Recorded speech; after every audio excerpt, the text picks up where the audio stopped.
Hello guys! Tara, samahan nyo kami at magpa-box po tayo. Ito po, stress konyang.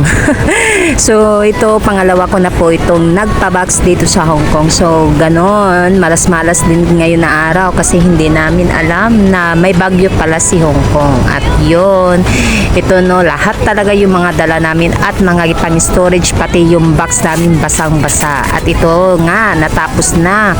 Dalawa palang box yung nabili ko. After ko dito, nagpa-box, ay Diyos ko naman, ay natulala din ako. Kaya, thank you talaga ako sa mga kaibigan ko na andyan tumutulong sa akin. Grabe, pagod, stress, at labanan ng ano dito, packaging, charot.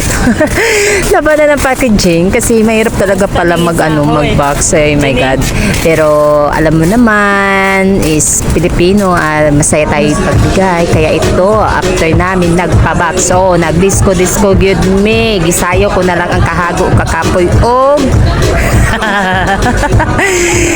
gishat kuno ko na lang natulala ko sa ako ang mga gipang box na wala ko kabaloon sa mga sulod ato og perteng dako asa ko na bayaran awo okay ra. Kaya go so laban ng kita og fight so happy lang mo lang ending di ba? Yes, parang ako yung masaya dito kasi sinasamahan ko yung kaibigan kong nagdurugo yung puso. Pero ako lang at saka si Carmela ang maging nasaya dito.